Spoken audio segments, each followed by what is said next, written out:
በሐዋርያት ሥራ 22 ላይ መልሱ ምንድን ነው? የሐዋርያት ሥራ 22 ለጳውሎስ ጥያቄ ግልጽ እና ኃይለኛ መልስ ይሰጣል። መልሱ የሚመጣው ኢየሱስ፣ እኔ የናዝሬቱ ኢየሱስ ነኝ፣ አንተ የምታሳድደኝ ሲል በቁጥር 8 ላይ ነው።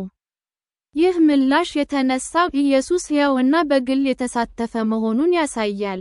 ጳውሎስ ስለ እግዚአብሔር በእውነት ማን እንደሆነ ያለውን የተሳሳተ ግንዛቤ ወዲያውኑ ያስተካክላል። ይህ መልስ ኢየሱስን መቃወም እግዚአብሔርን ራሱን መቃወም መሆኑን ያሳያል። ጳውሎስ እግዚአብሔርን በታማኝነት እያገለገለ እንደሆነ ያምን ነበር።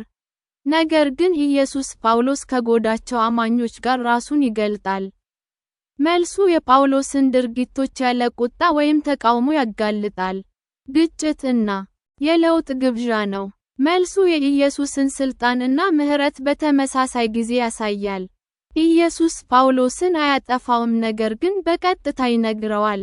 ኢየሱስ ራሱን በመጥራት ለንስሐና ለመታዘዝ በር ይከፍታል። እውነት በእርጋታ ግን በግልጽ ይገለጣል።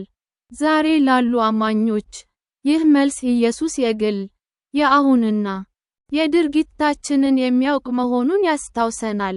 የራቀ ወይም ረቂቅ አይደለም ነገር ግን ሕያውና የሚናገር ነው። የሐዋርያት ሥራ 22 እውነተኛ ለውጥ የሚጀምረው ኢየሱስ ማን እንደሆነ ሲገልጽ ነው። መልሱ ጳውሎስን ከዓይነ ስውርነት ወደ ዓላማና ተልእኮ ይመራዋል።